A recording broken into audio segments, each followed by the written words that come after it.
All right, here we go. It's our Tuesday late night happy hour. Yes. Ryan McKinnell is here. We have so much to get into tonight. I keep forgetting to almost like humble brag on the air that what we're doing on the late night happy hour, because we've got so many contributors, especially guys that we love like McKinnell, we are doing like 90% a totally different show.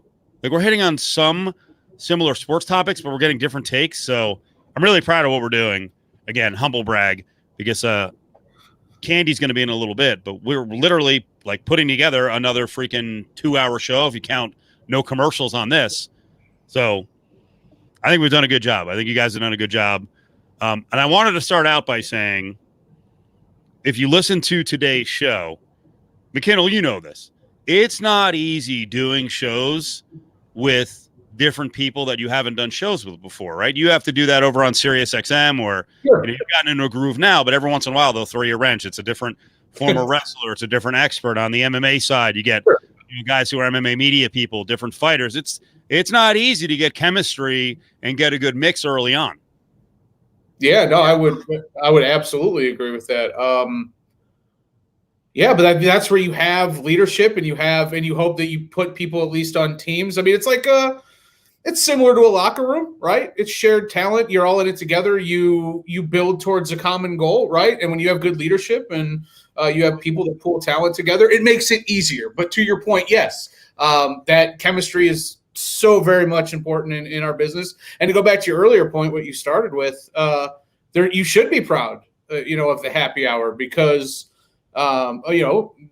take what we have out of it. I mean, you look at the amount of people that come on and share their time. Time is the biggest show of respect, right? Like if someone gives you their time, that means the world. And to come on, for some of these people that join on the East Coast or Central Time, or hell, even here in Vegas, 10:30, you know what I mean? To want to be a part of it and to have fun and to share that experience, to share in that chemistry with the listeners when they chime in and, they give their comments. It's a blast, man.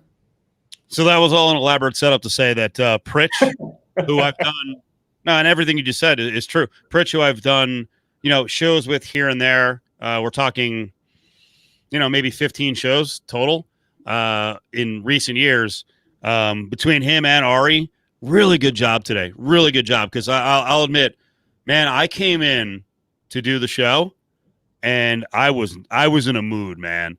Like it was like a deluge of.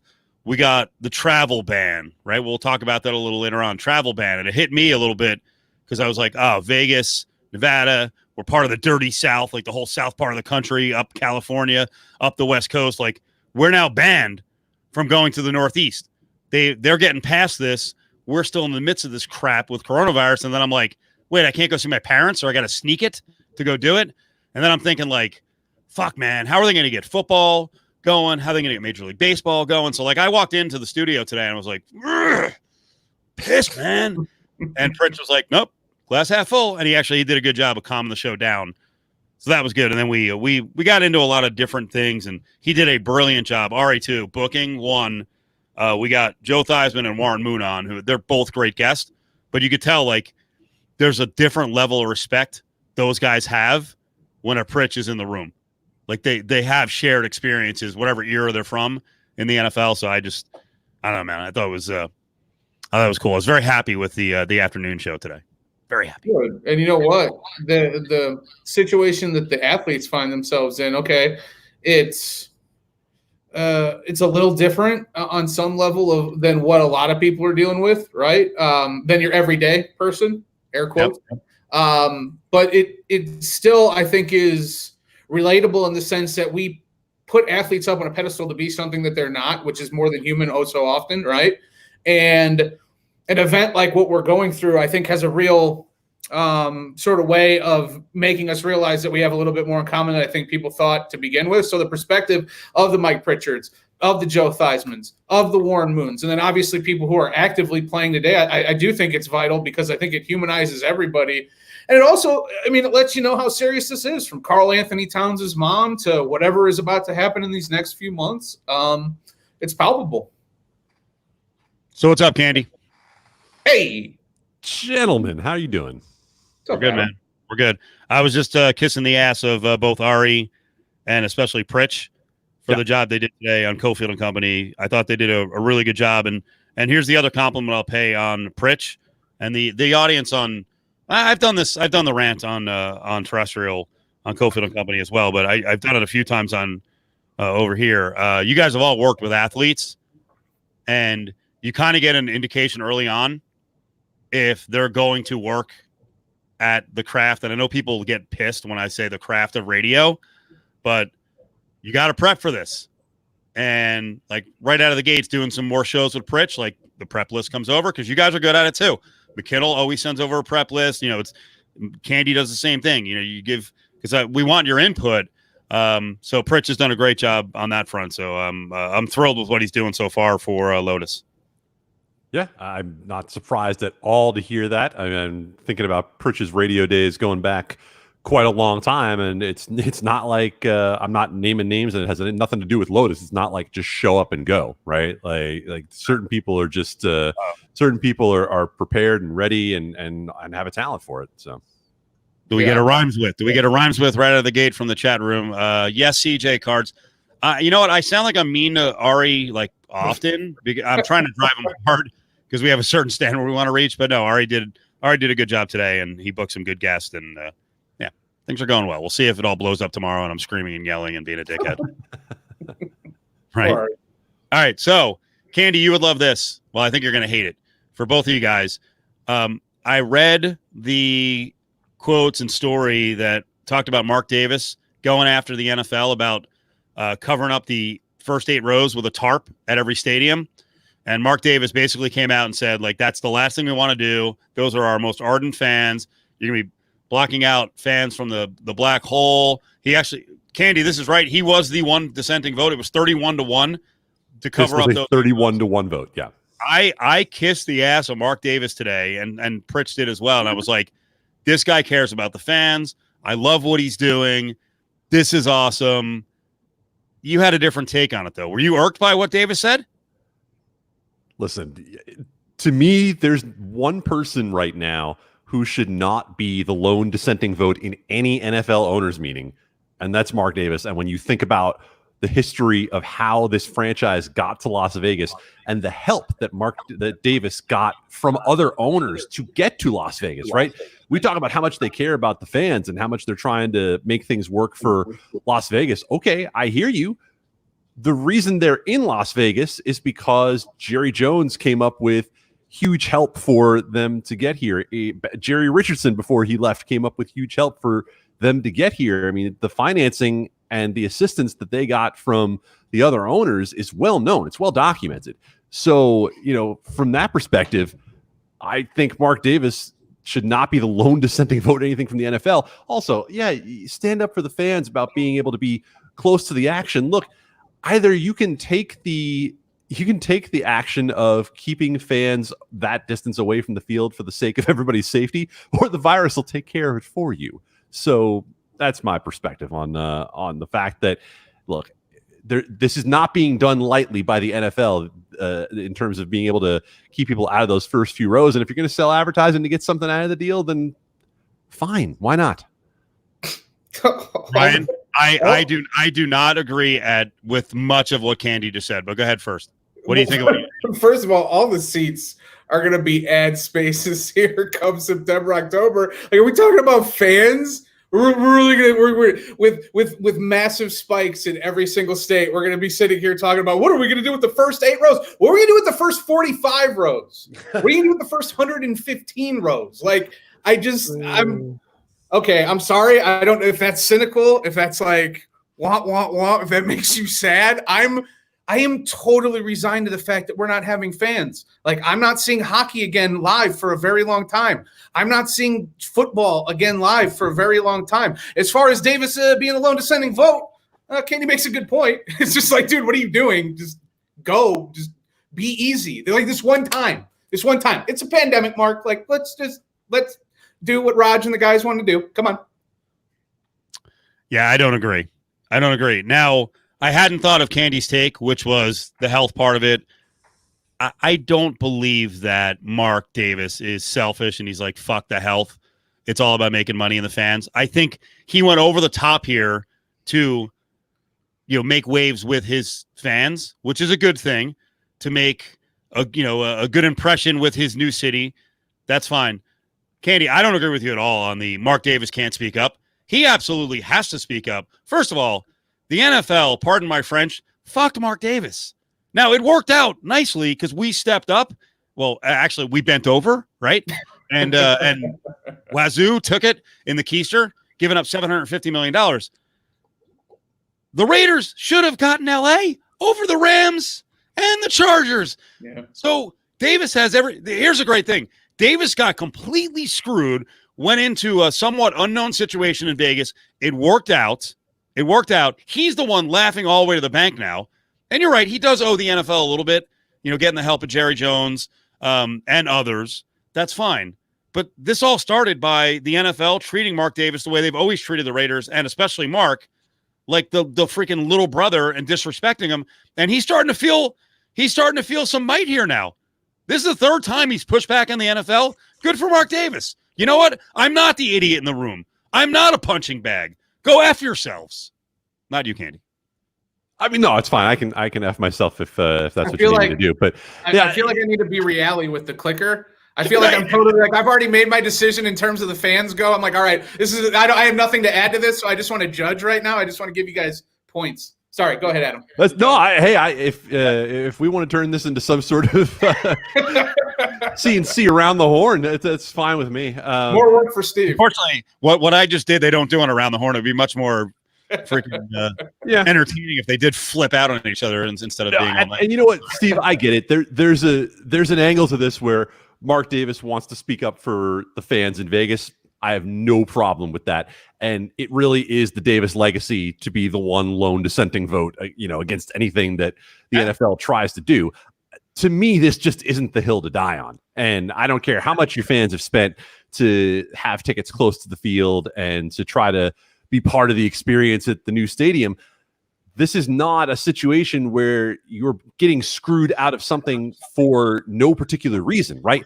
Like, there's sound logic behind the way this is being done. And if Mark Davis knew this was going to be the case regardless, right? If he knew, hey, this vote's going with or without me, and you want to stand up and pound on the metal bleachers just to give the fans something to feel good about, yeah, okay. I just don't think I don't think this is the one.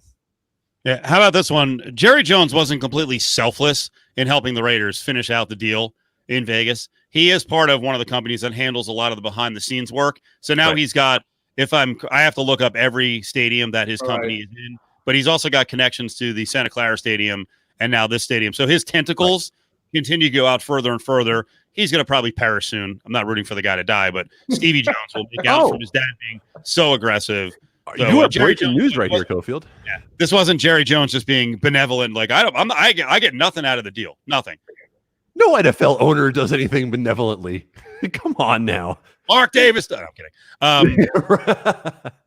And you know what I would love to see, because Davis has actually stepped out of line multiple times here. He also said a couple of weeks ago, you know what? If we need Colin Kaepernick, we'll sign him. And he also go back a couple of weeks before that was like, I blew it on the kneeling. Have any other owners come out and said that and admitted it? Mark Davis actually should be held up as a lone wolf with some courage. These other guys aren't saying anything. That I completely agree with, Steve. Right? I was Davis. The interview you're mentioning was on the Press Box, the morning show over there on ESPN. I mean that made national news. And to your point, I think back to the original kneeling controversy, and there were a couple owners that came out and supported on some level the idea of other teammates kneeling, and that was nice. But this post, like making amends, Drew Brees, NFL America, like admitting that you were wrong and owning it up in a non-traditional, scummy sort of PR way.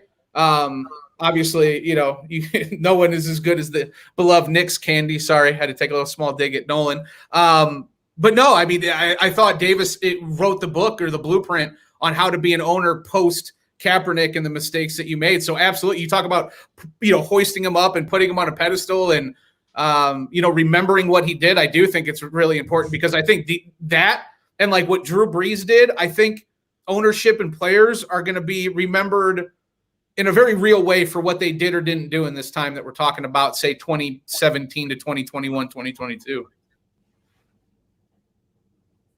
I see a comment here. Again, I don't really want to tear into him because I didn't see it or hear it. Bischoff called Mark Davis selfish, I guess, during his show. Is that what you're saying, CJ Cards fan? I'd like to hear that one. I'd like to hear that one. Interesting. I guess on the surface he's being selfish, but like I said, I think it's a lot of it is a dog and pony show. I don't think he's anti-safety. No, I don't think he's anti-safety. I just don't think that the message that he's trying to send is the message that gets sent to everyone. If the message that he's trying to send is one to the Raiders fans who spent enormous amount on PSLs for those seats in the first few rows, and mind you, when we talk about who he's standing up for, this isn't for the guy who's up in section 999 that, paid $1,000 for the PSL. This is someone who, if they have 4 personal seat licenses in this stadium, these are people who have given on the order of $200,000 to Mark Davis just for the right to purchase season tickets. So at the same time, it's not like we're talking about, Mark Davis having offered these seats to, the kids at the Boys and Girls Club. Like, this is something where the Raiders are making a lot of money off the deal too. So I don't think he's selfish. I think that's too far, but it's something where the message to me, the wider message that goes out to everybody else, is one that's less about those PSL owning fans and more about like, why is this guy the only one saying don't do this? Yeah, I think it comes off more than anything as anti-science, right? Where you have this kind of universally understood concept that even if we have fans back in an NFL stadium, there's no way in hell we can have the first 8 rows or, anyone within close proximity of our moneymakers. And our moneymakers are the players. Without the players, there's no league. Yeah, fans are nice and everything, but, TV deals matter. So as long as they can get the players back on the field, that's the bottom line. So I think, as Adam said, it's trying to be a plant your flag for the everyday fan. Well, maybe not the everyday fan, the slightly 1% everyday fan, but still, nonetheless, Raiders fans, plant your flag for the Raiders fans. But again, it comes off as anti-science more than anything, or just like anti-progress. Or again, I'm not going to say what Tyler said. I don't think it's selfish. I just think it's misguided, misjudged. I'll take the bait from Gil the Thrill. Davis is making up for the horrible take that Cap should be signed. Gil, I'll throw it out there again. For all you guys who hate Kaepernick and think he can't play in the league,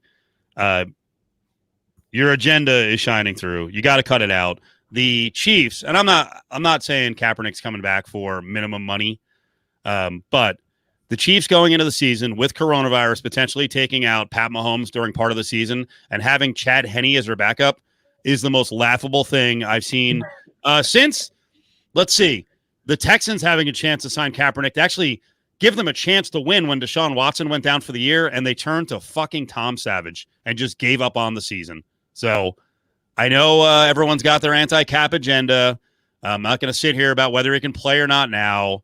But you're not pitching me that the world champion Chiefs should feel comfy with freaking Chad Henne behind behind Mahomes. That is just silly. All right, Candy's back. Candy, let's transition real quick to a note here. What happened today with minor league baseball? You thought it was a bunch of bunk? Listen, we're saying that minor league baseball has to shut down for the entire year, and I don't see how Major League Baseball can afford to let this happen. But you know what? Rob Manfred has shown that he's going to use 2020 as nothing but a giant negotiating tool, whether it's for the upcoming labor fight against the Major League players or whether it's for the upcoming labor fight against minor league baseball. So minor league baseball season is done, over. There will be no minor league baseball this year. There'll be no aviators. There'll be no baseball anywhere else. Now, minor league baseball already wanted a new deal with the Major League Baseball for its overall agreement, and baseball wants to contract basically a quarter of the teams in minor league baseball. And what I read today said as many as half of the teams, many as half of 160 teams might have to in some way either go bankrupt or be sold because this season isn't happening, because they get 75 to 80% of the money that they make by having people in the stands. They don't have big TV deals to subsidize everything. The owners and Major League Baseball saved huge coin by not having to pay the players for more than 60 games this year. How can they let this happen for the good of Major League Baseball? Not only to lose the year of service time and development for all the players in the minors, the sort of, labor aspect of all this, but now you also take away potentially anyway between a quarter and a half of the teams in minor league baseball. I don't see where this is good for anybody involved in the game. And in the end, it's another situation where Rob Manfred comes out looking completely tone deaf. I hate it. I can't believe that Major League Baseball is going the route of trying to squeeze everyone during this particular year. I mean, you would talk about Mark Davis looking like, Mr. Champion of the fans. Rob Manfred could not possibly look worse in all of this. This isn't just Manfred. This goes back decades. You said the good of baseball. They don't give a shit about the fans. And all those people that left in 94 that wanted to invest in the small clubs and, I'll be a season ticket holder at my single or double A affiliate because I love baseball. They don't give a fuck about you either. They don't care about baseball. They never have. They've got their TV money. They're raking in record profits, and they're willing to let the actual game die. They're the foundation of it. Baseball fandom, what little fans that you have left of my generation, of your generation, Candy, of Steve's generation even, 50-year-olds. How many people are still watching baseball? How many youth are actually watching baseball? They're not watching baseball. And the ones that were left, you're absolutely sticking it to them. The minor league experience is awesome. We experience it on a very large level here in Las Vegas for a AAA affiliate.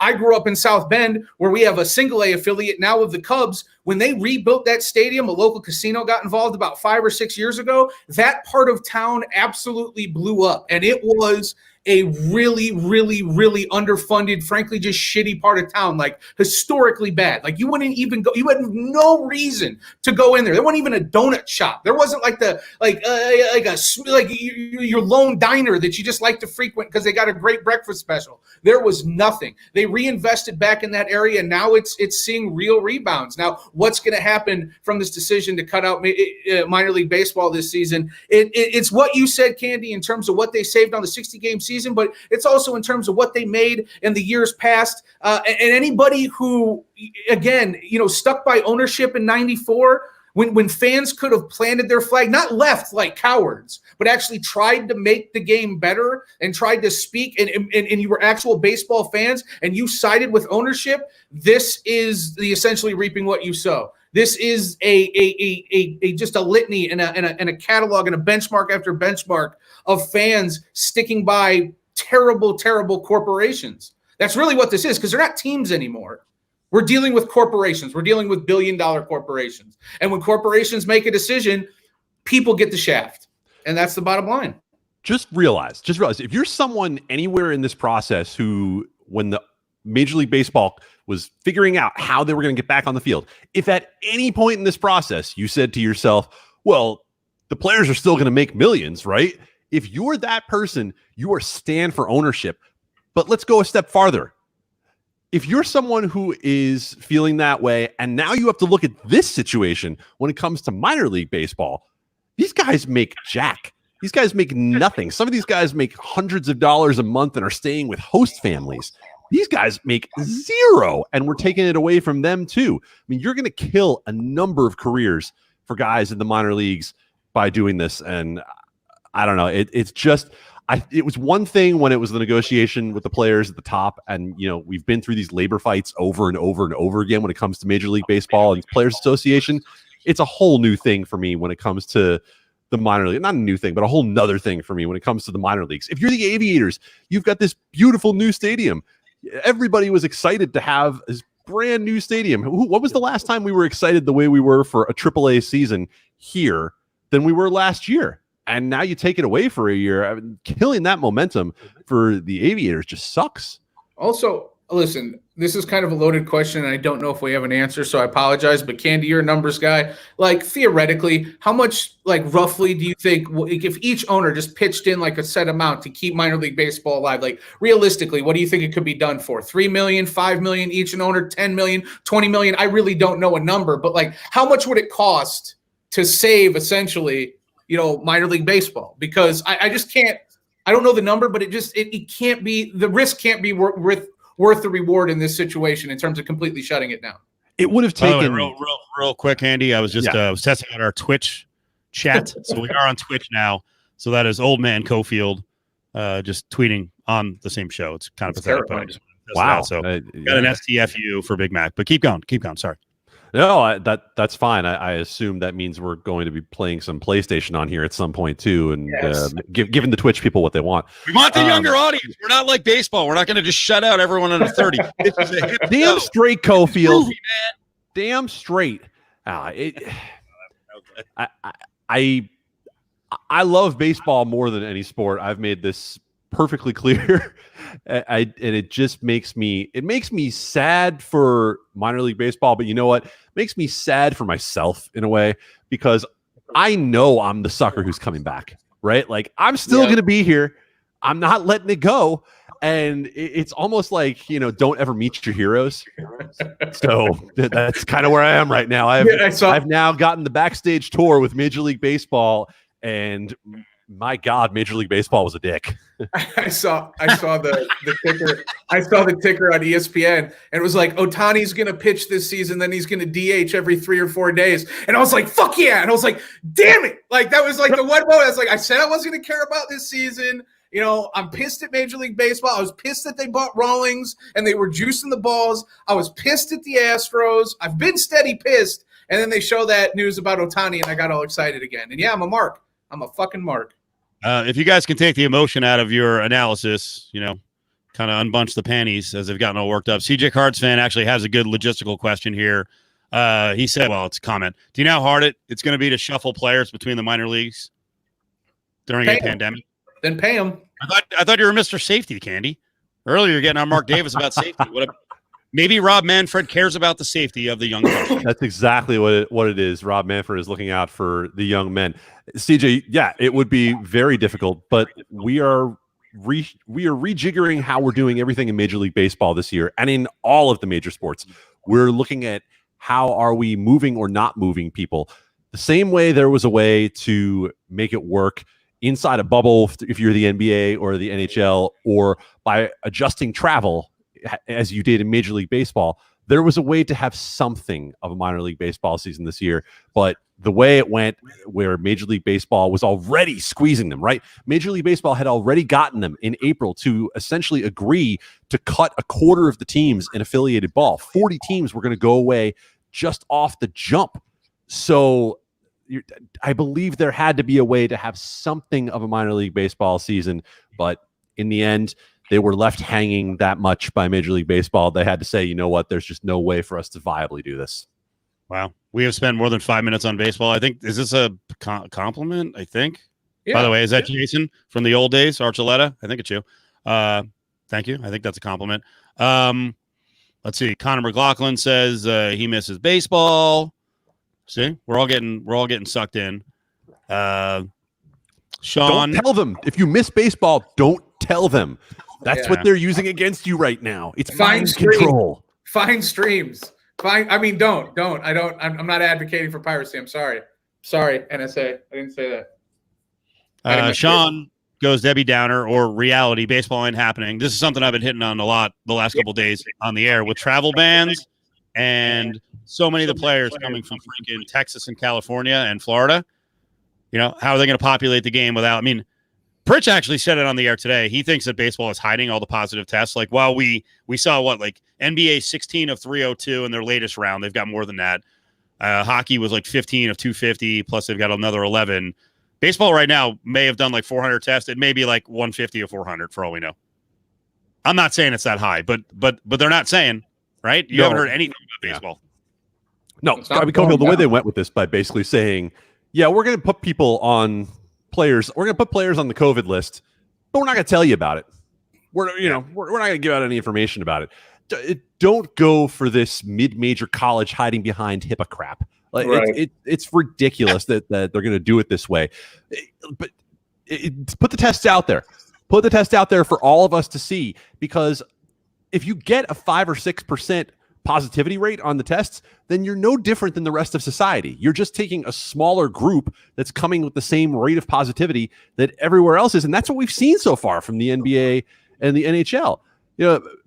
We have to accept the fact that the greed is going to win to some degree here. We would not be playing sports in any way at all, if we were truly concerned about safety as the number one priority. And not we as in you, me, and McKinnell, but we as society.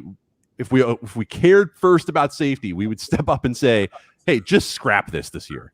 Do we really envision a scenario where there isn't someone in that 14-day window incubation period that gets on a court or a field and shares sweat and body space with someone else and infects the locker room? Like with the way the rates are right now, if they get back in rooms in June and July, and I don't care if they test the ever-loving hell out of everybody, I just don't see how that isn't a scenario. Like we're a month into it, we're 3 weeks into it, and boom, a whole locker room goes down, and we're like, to Candy's moral point here, like if we really cared about safety, we would axe this to begin with. And obviously I want sports back. You know what I mean? Wear your masks. Let's get sports back. Like I want to be live, obviously, but I just logically, how?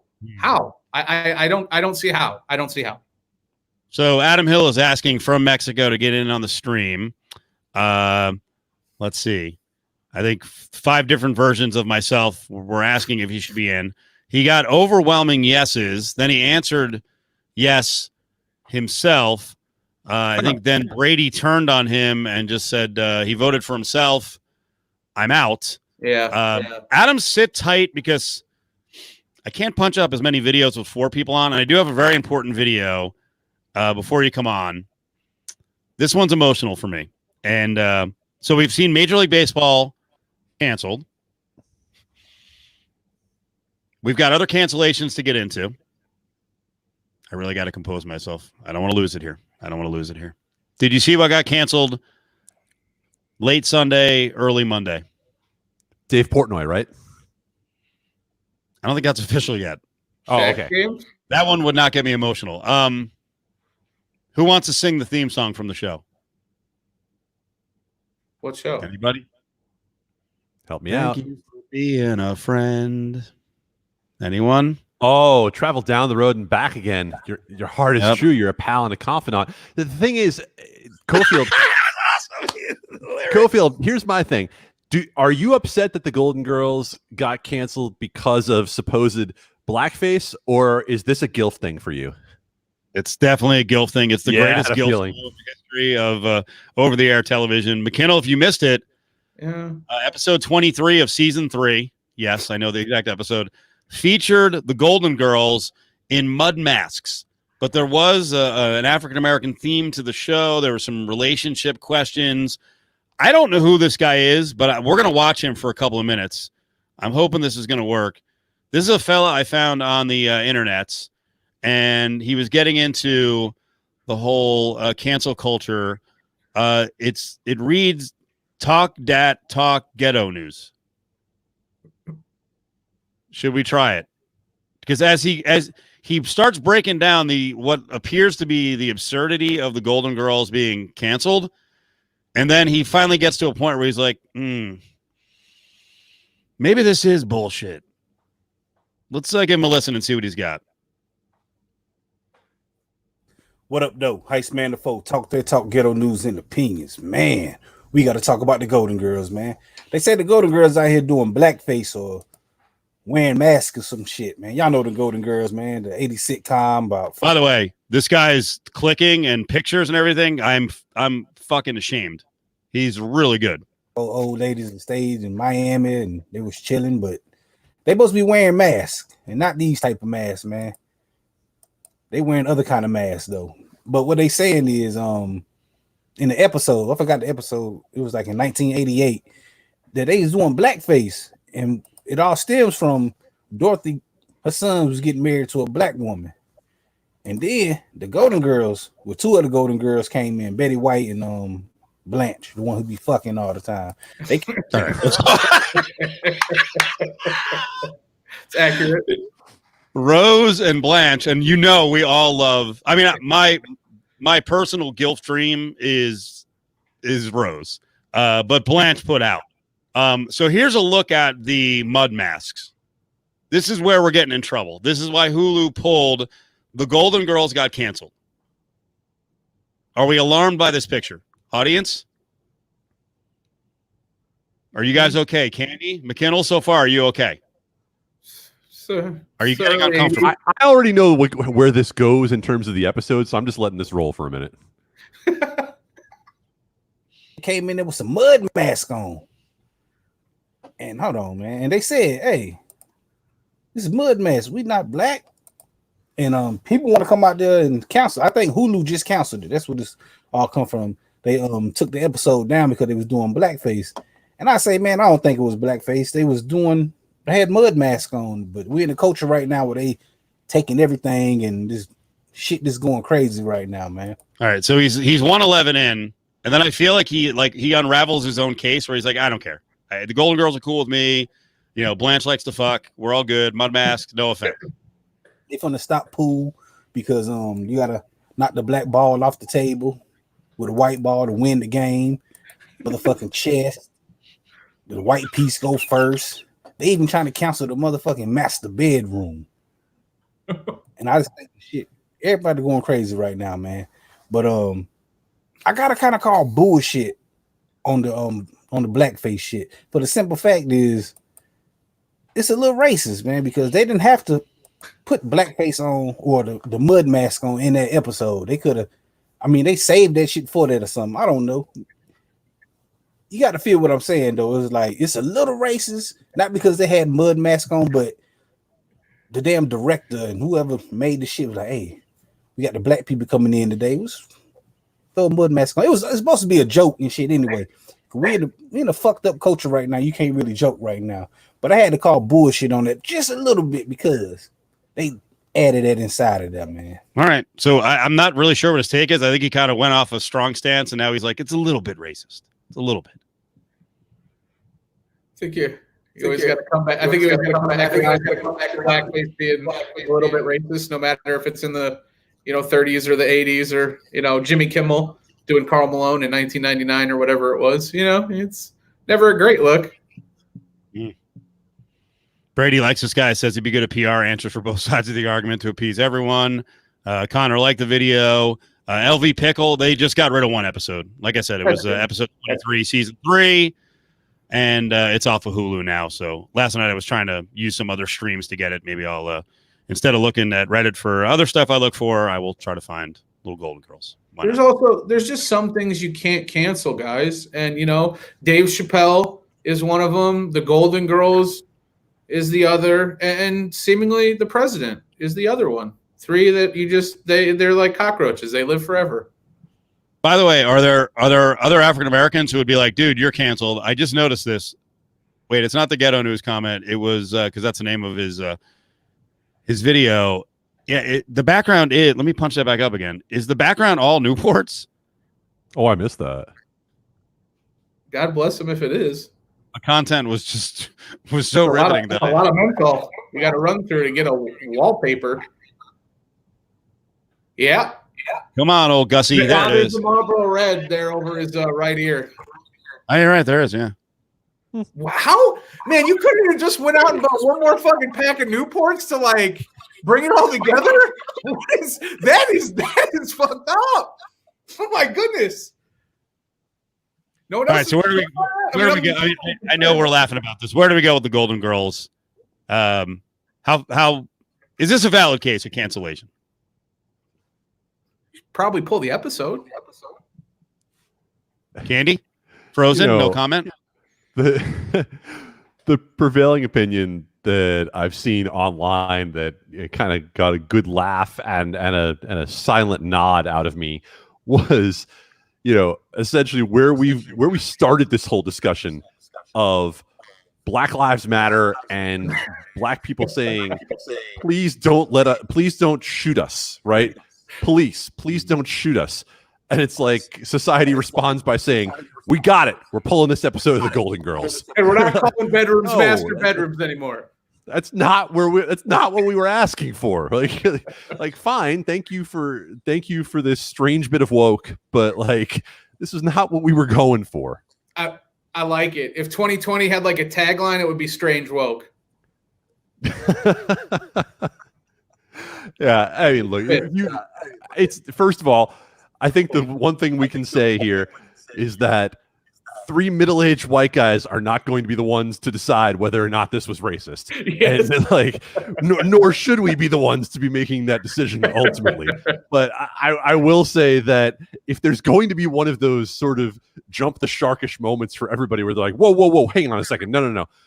Not the Golden Girls, right? Like we just assumed that 4 elderly women in Florida in the 80s were probably a little bit racist in the first place. We can all agree on that, right? Like, okay, we're good. Let's just leave it alone. Everyone's on edge right now.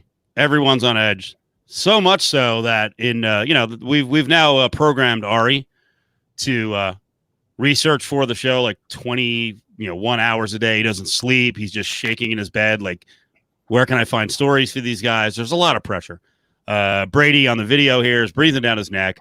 Ari can't take. Ari sent over this one. Here's a new cancel.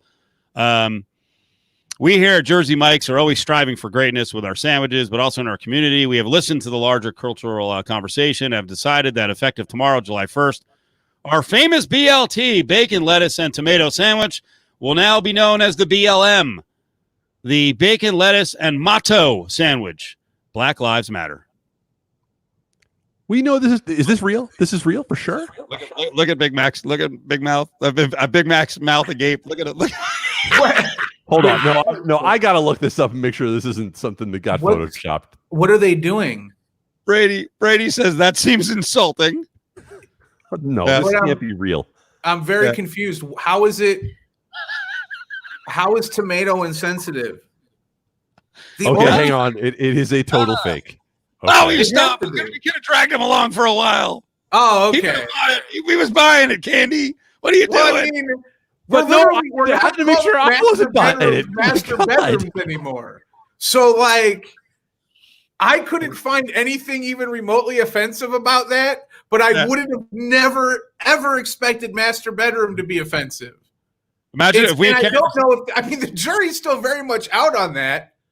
I hate the master bedroom. Oh, Adam Hill made a whole case for the master bedroom. It was like signed, sealed, delivered. He was like, it's right. It's offensive. Get rid of it. It is. Oh yeah, he wanted to cancel. I totally might not know my history. I apologize. If we had let this go for 5 minutes, Left Coast Mike would have been like, I'm never going to Jersey Mike's again. Like it's no. Not First of all, it's never fuck Jersey Mike's. Jersey Mike's is delicious. Let's just get that out of the way. They know oil and vinegar like no one else in this town with subs knows oil and vinegar. Okay, hold on. I found the perfect counter. Of course, it came from Twitter. Said to combat Jersey Mike's BLM sandwich, Cracker Barrel has announced their new sandwich: the avocado, lettuce, and mayonnaise, the ALM. Jesus. Hey, you went there. I also love Cracker Barrel. Can we laugh about what's going on? Is that offensive? Are we okay? I'm laughing as I will be laughing as the entire ship goes down. Sometimes laughter is all you have, Steve Cofield. I hold on to it. I cherish it. Gallows humor. Right. I mean, if we're supposed to make it through all of 2020 without some sort of pressure valve turning just a little bit for us to release, like, or a lot of it, none of us are getting out alive, and I don't mean that insensitively. All right. We're going to get to some more serious stuff, but I got to get this in. Candy, I'm sure you've noticed, because Candy's he's kind of a foodie file. Watching what's been going on the show and on social media, we've had a little bit of foodie wars when it comes to Cofield and company and trying to one up each other. And JVT and Big Mac have really gotten into it, especially on a text thread that we have. So Big Mac loves to cook. He's very detailed in how he cooks. JVT is a guy who is a developing cook. I know Candy likes to cook. So let's pull up John's attempt last night, and we'll grade this just by look. And this is for the audience as well. This was supposed to be chicken tikka masala. Do we all like Indian food? He's making his own chicken tikka masala. Okay, all right. Yeah, did it in the crock pot. Yep. Little curry. All right. First of all, we get the sense that McKinnell is anti crock pot, that it's cheating. No. Okay. No, I just made a chicken. It was like a chicken pot pie. Okay, so it's like a chicken pot pie without the biscuit. I make the biscuit separately, and I made that this week in the crock pot. It was like creamy with like peas and corn and carrots. It was awesome. So I love the crock pot. That looks great. John looks like yeah. JVT's chicken chicken tikka, or I can't even say it now. Yeah, you get it. It's curry. Yes. I think it's a little bit. I mean, he was saying, I guess it would be what, butter chicken. So we're impressed by this. Okay. Yeah. We think. Yeah. I mean, look, by the picture, could that be either chicken tikka masala or buffalo dip? Yeah, like it could be either one, but I'm sure it tasted good. I mean, if it is buffalo dip, that will also probably be pretty edible and like decent. It looks good. I mean, when you think about like some of the people you went to high school with and you're like friends with them on Facebook and they share some of their meals and you're just like, what was going through your mind when you hit, send and load and, attach and you hit the little paper clip and then you sent that off into the world with like microwave green beans. I don't want to judge people. If you do that, it's fine, but I'm probably laughing at you. I'm not laughing at John. It seemed like an admirable attempt. Looked like it had a nice base, some spices in there. Looked edible. I liked it. Okay. A developing character on the food front, and I actually think he half cares, but he's also trying to develop the clown who's never eaten anything character, and that is our good buddy Mike Grimala. Oh yeah. The other day he made an Italian meal, and he said this is Olive Garden level Italian, which is a hilarious way to write it up. And by the way, Adam Hill, I see you in the green room. I will punch you up here in a second. God damn, you look fucked up. We'll bring him up here in a second. But here's Grimala and the Olive Garden level Italian food plate that he made. You know what? One of the top 3 meals I've seen from Grimala. Like I think he's going against his gimmick. He's getting better. And that's not what I want from Mike Grimala. Like I'm used to like Franken beans and like a side of ketchup. This actually looks edible. Or like a really green steak with no grill marks. That's his specialty. Or really gray steak. Really peaked looking potatoes. The ziti looks edible. It does. You can't really F a bread. What is that on the left? I have no idea. As we're looking at. Sadness. Candy, what do you think? Maybe cauliflower, but I feel like Grimala doesn't eat vegetables, so I doubt it's like a roasted cauliflower. No, look, Grimala does not eat vegetables. I think you could make a case for chicken, but I don't think the chicken's making its own case. Like, we agree it's the pasta and the bread are the centerpiece attraction of that meal. Fazoli's level. Yeah, exactly. There you go. When you eat inside Fazoli's, they had unlimited breadsticks. I love Fazoli's. I used to frequent Fazoli's a lot back in Indiana. Adam Hill and I love Fazoli's. Loved it. Yes. Sean McFarland says definitely chicken. Brady Barron says actually not saying definitely chicken. He's saying that is some deaf chicken. Like, you also cannot definitively say that is anything. You cannot say it's definitely anything. Like you could say it's chicken, you could say it's cauliflower, but you can't definitely say it's either one because there's literally no way to know. I'm not even sure Grimala knows because I don't know if he has taste buds. No, congratulations, by the way, to Grimala for leaning into this whole thing. Like he has leaned in hard on this, and the self-troll has made this even better. Best conversation I ever had with Mike Grimala about food. I remember one day when we were both working at the Las Vegas Sun in the newsroom, we were like, "Hey, Mike, what'd you have for dinner last night?" He was like, I had a peanut butter sandwich. And they're like, "Oh, you had a peanut butter and jelly, right?" He's like, "No, a peanut butter sandwich." He was like offended by the idea that we would introduce jelly into this situation. Like the best part, eat a peanut butter sandwich. Yeah, the best part of a peanut butter sandwich would be the jelly. Right. I was just blown away, but it also kind of set the baseline for me for everything food wise with Grimala. Also, like, That's not a meal. That's like snack number 6 of the day. Like what peanut butter sandwich fills what human up? I'm jealous of that stomach. Like, is that what, like, being a normal, like, to normal people out there, like, does that get you full? Like eating a peanut butter sandwich, that, like, you're good? You just like clap out like a dealer? I'm going to go do some other shit, not eat more food because I eat like a rat. I feel like Ari is picking up some some bully tendencies from us. So he says that's the first remotely decent looking picture Mike has ever put out. He's not wrong. Of course, seconds before that, Brady fired at Ari as this rivalry is developing and said, I heard Ari makes some mean pizza rolls in a dirty microwave. All right. I was thinking the other night, I want to put a challenge out to the internet. I want to do the microwave challenge where you go and take a picture of your microwave as it sits right now. I think we could find out a lot about humanity just by looking inside their microwave. Would you feel proud, Adam Hill, if someone took a picture of the inside of your microwave right now and shared it with the world? Yeah, go ahead. Very confident. No problem. No problem. Why are you here on vacation in Mexico enjoying the stream? Well, here, I'll turn around. I am at the beach. I don't know if you guys can see. Not at all. No, that is just pitch black. Oh, okay. Well, it's water. That's probably why. Fair enough. Look at this guy. There, I am here. Yes, there he is. There he is. Oh, his glory. You took one night off of the late night happy hour, and you couldn't stay. And you tell everyone, please, because I'm always looked at as a meanie. You tell everyone, did I reach out to you? Did I say you were going to do these at all this week? Did I ask you? Okay, I just want to make sure. This is Adam Hill. This is Adam Hill loving the late night happy hour. What are you drinking, buddy? Blue coral. I don't even know what that means or what it is, but it's blue and it's pretty good. There's like everybody else was drinking them here, so all right, decided to join the Mr. party. Groupthink, yeah, it actually looks good. 100%. Load up the questions in the chat room. Let's see.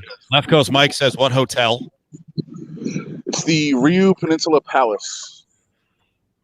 Have you stayed there before? No, first time. Very nice.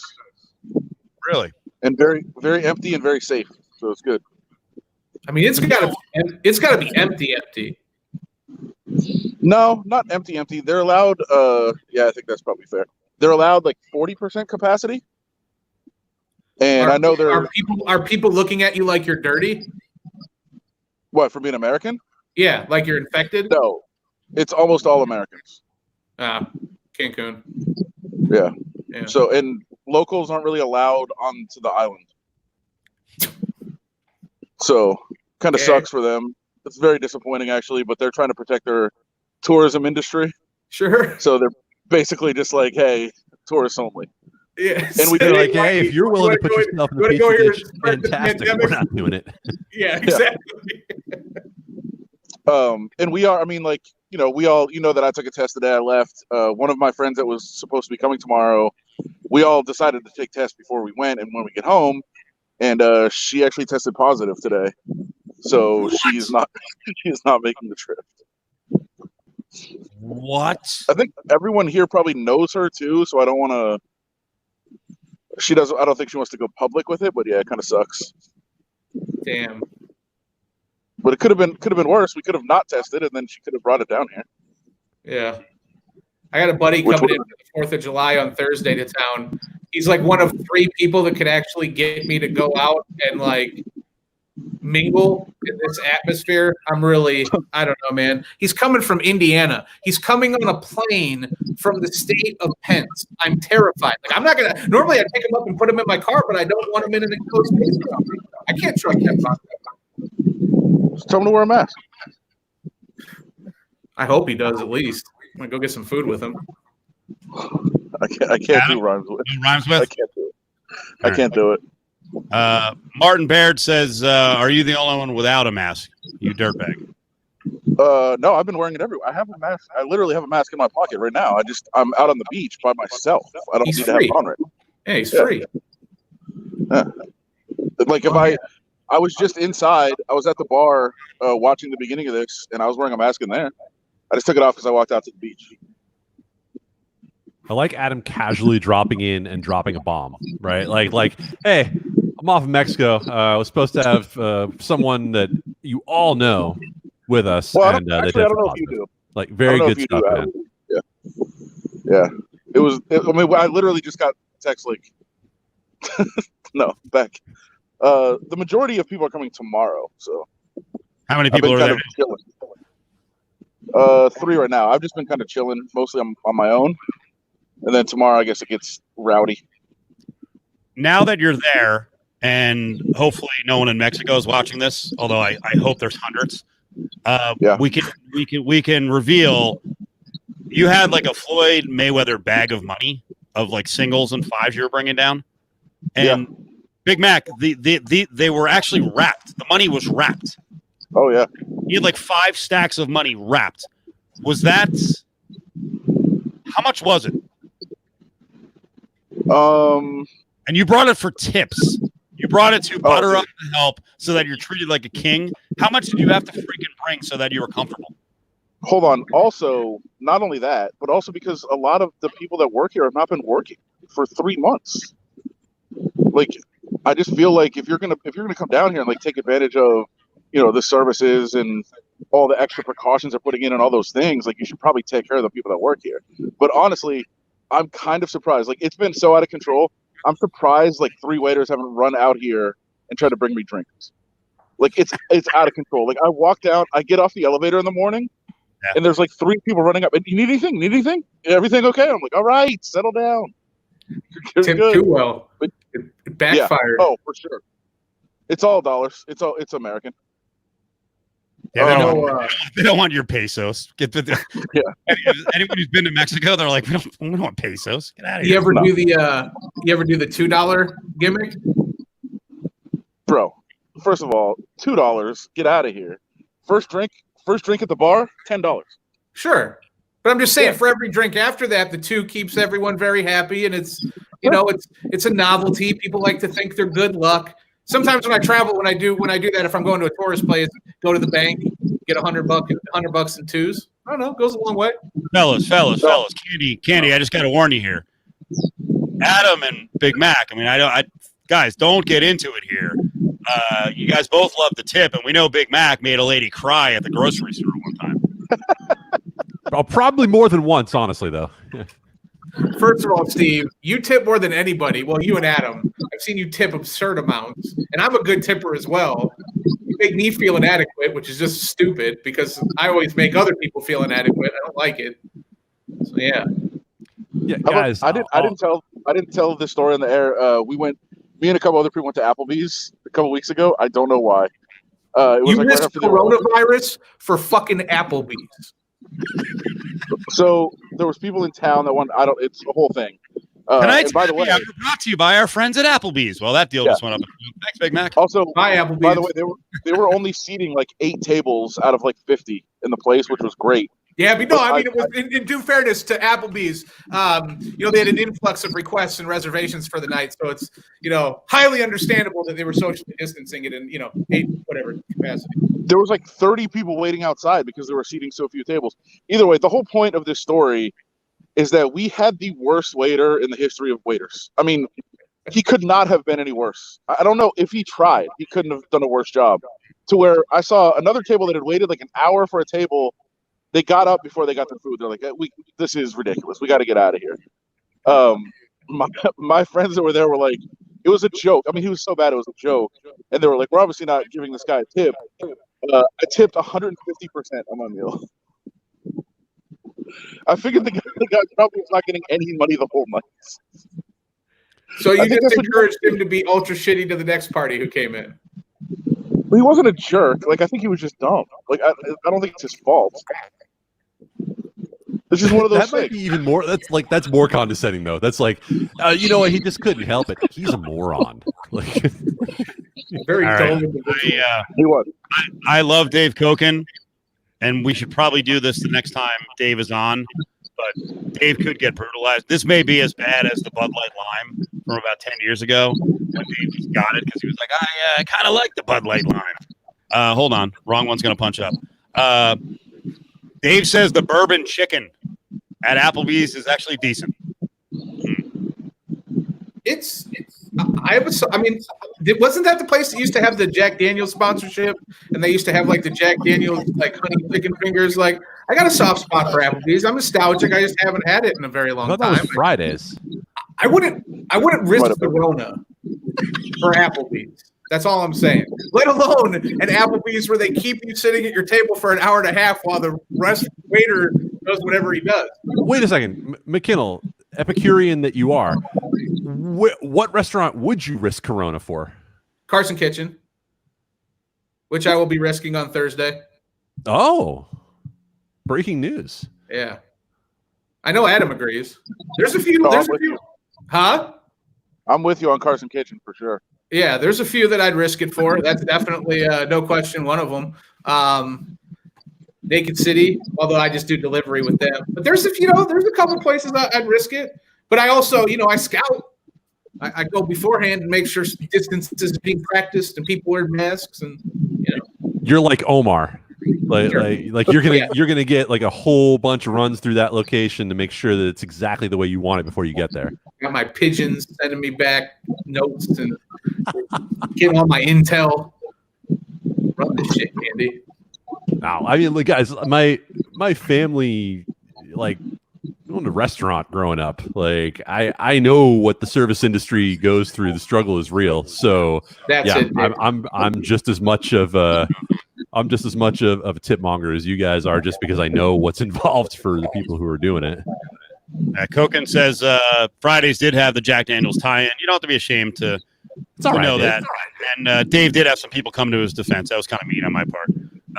Ari says that Dave has some credibility on the topic. He does eat out, pretty much out every night. Although right now he's not. He's doing a lot of takeout. He told us that last week on the happy hour. And yeah, of course, he's a big Joe's guy. Left Coast Mike knows Joe's. Dave's all about Joe's. All about Joe. Some more questions for well, you know what, Adam, before you answer some of these questions, James is getting all fired up. Andy in his voice. That's nice. We did throw out that you made someone cry at a grocery store. Now you have to tell the story, which we'll see if this falls flat. Brady wants to know the story. First of all, I didn't make anyone cry. Steve, as usual, is making up details and making it sound like I was trying to pat myself on the back. All he's referencing was at the start of the pandemic, I was shopping out here, at one of the local grocery stores, and I tipped the cashier and the bag person. I tipped them, and it looked like they hadn't got a tip, and they were just like, "What is this?" They thought the cashier thought I wanted to make change. I was like, "No, it's a tip." And then I was kind of put off by their surprise because that means that people weren't tipping them. So I got hurt, and I tweeted about it, where I was just like, "Yo, like these people are risking their lives so you can get fucking groceries. Please don't forget to tip." That was it. And you brought joy to her life. That was very nice. And she wept and she bowed at my feet and said, "Thank you so much, Ryan McKinnell. My existence this Tuesday would have never been the same without this tip. You are a hero." I called the news. I hollered at the Review Journal. They want to do a human interest story on you. You are a shining example of what it is to be a human in 2020, truly. Sounds real to me. Yeah. Good story. Sounds like you're not alone at the beach anymore. Wait, what? Are there people around? Yeah, right behind you, dude. Oh shit! Just staring at you. He goes, "Oh crap!" He goes, "Oh crap!" They found Well, I me. don't think I'm technically supposed to be out here. Rebel. Do they close the beach? Well, the pool closes at like 8. I'm at the beach is technically, I guess it's private property that belongs to the hotel because the public beaches aren't open. But yeah, you're not supposed to be out here like after 10 or something like that. What time is it there, Adam? 1:30. He's American. He can do whatever he wants. Exactly. He clearly owns that hotel at the beach property. He's tipped so well. This is the guy. Yeah, this is the guy who tips $10 at a time. Like, he can go anywhere he wants. Exactly. Him and his blue drink. Nobody's saying anything. More on the he can do whatever he wants. More on the tipping stuff. Yeah, Connor says when you live in Vegas your whole life, you tip extra. I hope. Yeah. I hope everyone does that. I don't think that's the case. Uh, Sadly. no, Ryan Carl Hill, who's a legendary service worker. He's had many jobs Sure. in Vegas. I did. To Ryan's point, and someone else mentioned at the grocery store, employees aren't supposed to take tips. I did have a back and forth one day with someone where I did learn that there is certain grocery stores or certain managers policy to where they don't. But I would I guess it's different for every place. But I mean, those are people who are making minimum wage a lot of the time. I mean, they have to take tips. If you have a manager that discourages it, I would let it be known and get them to change that policy, because I just don't see a pandemic when they're risking their life, Adam Hill, you want to stick around for a couple stories, or you want to go? What do you want to do? All right, Candy, I want to get to your story about Robert Kraft. I apologize. You sent me over a graphic with a quote. I don't know if you have it in front of you. If you want to read it, I can try to pull it up, but it might take me a minute. No, I can grab that without too much effort. This is all about, just so people know, this is all about, we'll call it Club Tug and Robert Kraft. And apparently this is a big club in South Florida. Club Tug and Robert Kraft. Horny Bob! By the way, it has nothing to do with where Adam is right now. So what we have here is a quote from Kraft's lawyer, because we know that the video from Club Tug was suppressed. And so there's another hearing on this about whether these videos are going to get out. So the quote from Kraft's lawyer says, running across the state's bid for reversal in all these cases, the specter of a police state, one where police could inject the most invasive forms of surveillance, and this is the part that I loved, into the most sensitive and private of settings to investigate the most mundane offenses. Mundane offenses. A billionaire NFL owner going for a rub and tug in South Florida before the Super Bowl is a mundane offense, according to his lawyer. I want to be rich just so I can force someone to speak about me that way. First of all, there was a warrant, and that was essentially a surveillance tap. That was a wiretap on the establishment. It's not Police state. What? Police state. Yeah, exactly. It's not like this is like outside the law, big government run wild where they're just looking to bring down. Yes, that's one thing we know about here in the American, legal system. We're just always looking for a good story to bring down a billionaire, right? We're always out for justice for the billionaires, always trying to get them locked up, right? And also I've always stood by the idea that a billionaire, as you said, Adam, going to an $80 rub and tug is the most lunatic.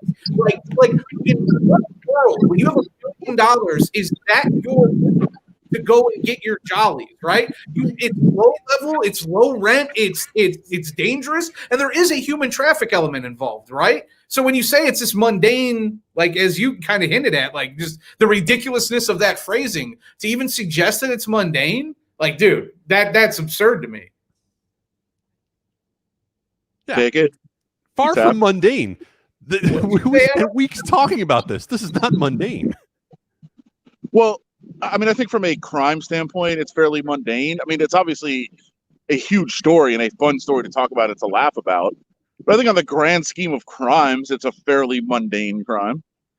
I understand that the idea of a solicitation charge might not be much, but if you remember, we were talking about this story as a human trafficking story for quite a long time. So I thought that part kind of got disproven a little bit, though. It did get disproven, yes, but that was also part of why we were having this discussion overall. Sure.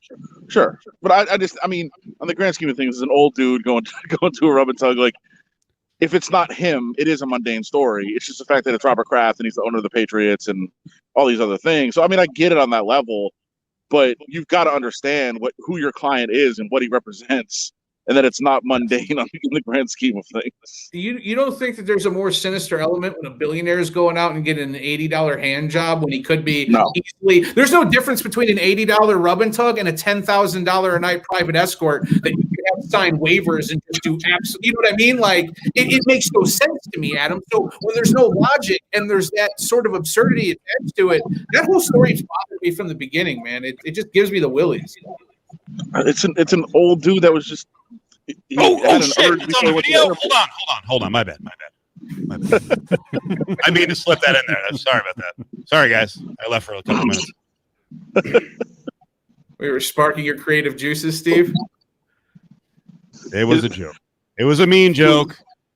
It was a mean joke. I guess I'm out of it a little bit. Is the video actually out? No, that wasn't the video. Oh, okay. I thought it was. You actually, Like, how much have I missed? Oh God. we'll punch it up again. All I can see is I think it's just Kraft's maybe a leg or a hand. McKinnell, you want to ID Kraft here? Yeah. Late breaking news here on Cofield Happy Hour. Exclusive. We got the video. Is that what is that over there? What's this over here? I don't know. Yeah, let's go to the telestrator. Be careful. Fucking disgusting. I was thinking if the video came out, that's why they signed Cam Newton. Just like bury it. If you need to bury that video, you're signing Kaepernick. That's true. He'll be next. When the video actually does get released, that's their play. They're just holding Kaepernick in the back pocket for when Bobby Kraft's video get released. Same day. Boom, we signed Kaepernick. Jersey sales, 50% off. Let's go. Black Lives Matter. Woo! Sean has a good question here. How the F is a billionaire getting in trouble? Why did I say F? How is a billionaire getting in trouble for rubbing tugs? As McKinnell and McKinnell, we all love. I don't know if Candy does. He probably does. We all love conspiracy theories. And it would be completely sick if this is part of some bigger ring. But there is the smallest part of you, as you said, McKinnell, where you're like, what was really going on here with Bobby Kraft? This is a random visit, or we're in South Florida. We know all these guys are, Palm Beach residents. The madam is hanging out. I mean, the lady who owned that spot was hanging out with like a lot of the big ballers and political types, in who live in South Florida. These are national figures. So maybe it was just an isolated thing with Bobby Kraft, but you have to think for a second, like, why were the police on it? I don't know. The whwhole thing is still very weird. And I don't think he was like getting his jollies off by like directly supporting human trafficking or like it was some wider conspiracy. I just think the optics of it and the logic behind it. Again, there's no difference between $80 and $5,000 when it comes to a guy like Robert Kraft. So yeah, maybe it was a matter of convenience. It was just off the side of the road, and maybe yes, he had received recommendations, but it's still you have to know, especially for as old as Kraft is and for as long he's lived on this planet, go into a place like that and supporting it. I mean, I guess you could reason and say, hey, I'm supporting local small business, and I'm in it for the little people, but not in this scenario, man. It's fucking creepy. You want to go one step further with the conspiracy theory? I don't know the timeline. I'd have to go back and look it up. Like, was Epstein arrested? And usually he would just go to Epstein's house. But because he was in jail, he had to actually find another place to go. He's balling on a budget now. That'd be his last stop before the airport, and he's like, he's gone. I think there was very powerful people that were telling him exactly what could happen there. I agree with Koken. There could very much have just been a good Yelp review. I think it was a recommendation from one of his rich, powerful friends. Dave, I've been here a long time, so I've seen a lot. Dave's been here forever. Goddamn, there was a Koken, if you can remember, I swear, Gaming Today put out an old ad, and it was one of the main joints. I don't know if it was a Frontier, but they were offering. They had spa treatment with like Asian women spa treatment in the hotel, in the casino hotel. I'll have to go back and look it up. I was like, what? That was happening in like 1983. And it was like, $19 full spa treatment. Like, whoa, on the strip? Hello. Supply chain, trying to streamline everything. Somebody showed, I don't know who it was. Somebody showed me like an old video on YouTube, like a commercial for like an hourly motel that had all the amenities that you'd want in an hourly hotel. That was like advertising on television in like the early 80s. I showed it to you. Dave will tell us today. It wasn't the Rooster or whatever that was. I thought it was Sahara something. I thought it was like come on, Dave. Come on, Dave. Come through. I think We'll find it. We'll find it. He drops the receipt. Now I'm intrigued. I'll find it for you. I know. Well, okay, Adam. 2 weeks ago, what was that stupid movie you watched for $20? You idiot! I found out actually I had a lot of credits. It was only like $5. How It much? was King of Staten Island. Most people had to pay $20. Though. It was a $20 movie. Yeah. Because there's no movie theaters. Candy, would you ever do that? Pay $20 for Netflix to sit there and watch a movie by yourself? Probably not, but sure as hell not for Pete Davidson. Okay. I'm a Pete Davidson stan. I have to admit. Adam, I love King of Staten Island. Did you? As I told Steve, I thought it was good, but I also kept like thinking to myself, like, I can't believe I paid $20 for this. Oh. Only because I was thinking of the price the whole time. But see, it's easier for me to justify because I agree. If it was just me paying a $20 ticket to go and essentially, because that's what I'm doing in my mind, I'm buying a new movie, I would be really hard for me to deal with. But it's the wife and I, so I split it. It's $10 a person. It's easier to justify, and I'm cheap. But like I just did it tonight with the new Steve Carell and Jon Stewart movie, Irresistible, which was really, really good. But I battled with it for like 30 minutes. I was like, you know what? Let's support art, pay for the art, support artists. It's $10 a person. It's less than we would pay. Yeah, I know Jon Stewart really needs my $10 or whatever. What are you talking about? Shut up, dude. A struggling artist selling their painting for $50. I'm trying to be fucking positive here. You know what I mean? I feel like a mark. I paid $20 for a rent virtual internet movie. It was really good though. You'll like it. You should pay $20 for it and also watch it since you're on the internet in Mexico. Just find like a illegal stream in Spanish. No, I just meant you're clearly not interested in hanging out in Mexico. You want to look at a computer screen. So while you're there, not doing Mexico things, you can stream the new Jon Stewart movie. I'm sitting on the beach drinking some sort of weird blue margarita. I think I'm enjoying Mexico. Talking to us idiots. Everybody's sleeping. It's 2 a.m. Go wake them up. That seems unnecessary. You're American. You can do these things. It comes with the territory. Ryan, say the name of the movie again.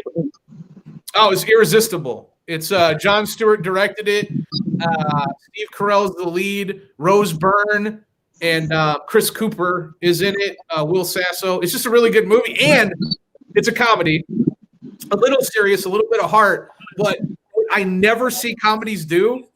Like, first of all, there's a real story behind it, and there's a swerve ending that I promise you, Adam, you're not going to see. Steve, you're not going to see it. Candy, you're not going to see it. It's an actual swerve ending in a comedy, which I haven't seen a lot of movies like that, and it put a nice kind of like cap on the movie. I really enjoyed it. I mean, if you're solo, I totally understand if you're not trying to spend $20 to watch a movie. I really want to see that movie. Oh, you should. I was hoping a theater would be open, like a drive-in theater would be perfect. Yeah, it was good. You'd like it. Although I also don't know why I'm complaining about like $20. You pay for a movie ticket and get like a drink or like a bottle of water. It's already like $22. So. Yeah, that's the way I looked at it. It was $10 for me, $10 for the wife. It's still cheaper than going in. Yeah, and you know what? I mean, I've done my fair share of pirating in my life, especially Napster in the Kazaa days. But yeah, man. I mean, I don't know. It's a pandemic. People are making, changes, and they're taking people, even Hollywood, are taking big hits. It's Jon Stewart, coming back and trying to make a film and direct it. Everyone in the media. It's not something I feel particularly great about. It definitely gets the $20 in other ways, but treat it like a date night. Do we need to put up some sort of a caption for those who don't know what Napster was? Because I'm not sure that's common knowledge for anybody not of your age, McKinnell. Then they really didn't get Kazaa or anything else. Kazaa was a good pull, by the way. It's not Kazam. Totally different story. Ryan, I'll keep working on it. I know you have a lot of experience in this area, but Diamond Inn is not the place we're thinking of. But I do appreciate your honesty. What did you say? What? I didn't hear your. What did you say? You're talking about Ryan? Yeah, Ryan Carhill. Okay. Adam's brother said, "Could be wrong, Steve, but I paid for a lot of women, and I may be right." No, I'm not questioning your expertise. You certainly you can hold your own in this department. What? All right. I want to get to the NBA, but I want to start out with this video, and I think we got to steal the name away from the Redskins coach. This is the true riverboat Ron, the ultimate gambler. Now he ain't gambling with his money. He's gambling with your money and your life. This is a little mashup of Riverboat Ron, who, by the way, today is like, we're not going back. We're not closing things down. Everything's staying open. And I wonder if Adam Silver and the NBA are like, you shut the fuck up, dude. Just shut up. Everyone in the media was saying Florida was going to be like New York or Italy, and that has not happened. We cannot let the cure be worse than the problem itself. The state just reported its highest daily death toll. The governor is still expected to announce plans to reopen. We have to get our sports back. I'm tired of watching baseball games that are 14 years old. Governor Ron DeSantis decided that professional wrestling is an essential service. You go outside in the sun, you have heat, and it does have an effect. Said that the sun kills the virus. Wait 2 weeks. Florida's going to be next. Well, hell, we're 8 weeks away from that, and it hasn't happened. There he is, Riverboat Ron. Oh, Riverboat Ron. Do we want to continue and get really depressed about what freaking shitty state Florida is in now? We'll let it finish out. Businesses that had reopened have had to close back down again. Millions have filed unemployment claims. More than 4,000 new infections. Almost 9,000 cases. 9,600 new cases of COVID-19. It's because of the leadership that President Trump provided from early on.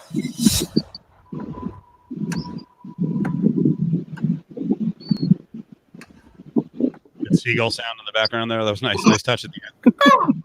It's a freaking disaster. If we weren't heading towards a disaster, I would sit here and say, you know what, we're getting the NBA. I have no idea what's going to happen now. Candy, what do you think is going to happen now? That, as DeSantis said, you all predicted disaster. The disaster's here. What is the NBA going to do with Florida? If you were planning on having a bubble in the first place, why are you going to change anything now? Right? Like, unless public perception is going to get to a point where you just can't logically do this, and we're not there yet, clearly, because there hasn't been that kind of outcry. You were planning to try to have a sterile bubble, right? So why does it matter other than where you have the hotel capacity and the arena capacity if you're going to have a bubble? If you think you can do this to a reasonable degree where people aren't going to end up getting sick at a higher rate than elsewhere, then why does it matter to you where the bubble is? I mean, you know, DeSantis was exactly right. He said, hey, they said it was going to happen. It hasn't happened yet. He was right. It hadn't happened yet. So Florida is blowing up. Adam Silver has not yet felt the pressure to a degree that's going to take this thing down. And like every decision that we have made with sports since the pandemic begun, it's going to be a seat of the pants, last second decision. There's no way that this far out from when the restart is actually supposed to happen that they're going to pull the plug on it. McKinnell? I think, you know, the thing that I keep coming back to in terms of, you know, is there going to be a restart? And that I think that's the real key. Is it even going to happen? The idea that you would do it in the ground zero, essentially, the hotbed for COVID-19 right now, is really hard for me to believe. Now, I'm not saying it won't happen, but just the optics of that, like, not only are you choosing to come back in the middle of a pandemic, in the middle of a first wave that was never properly, you know, flattened and we're still dealing with, right? You already optically decide to bring sports back. Huge risk, but I understand why you would do it, right? But you bring it back and you put it again in the hotbed in the center of COVID-19 in the entire world right now, which is the state of Florida. That's horrible optics. So I get what Adam's saying in terms of it. Okay, well, you're going to bring it back, and if it's going to be a bubble, it's going to be a bubble, so it shouldn't matter. Yes, but then there's PR optics to think about, and the fact that you could do it in a lot of other places that aren't Florida. But McKinnell, think about it this way. If we had said when we decided to do this bubble thing, okay, you know what? The best place for us to do it logically, because we have a lot of hotel capacity, plenty of arenas around, it's going to be New York. Like, we're going to do this in New York. We would have said, what are you talking about, New York? It's ground zero for the country for COVID cases, right? And now we have a couple months later, and we flip it up, and New York's a good place to be. And they're the ones saying, if you come from the 16 other states, right, Nevada included, that you have to have a quarantine.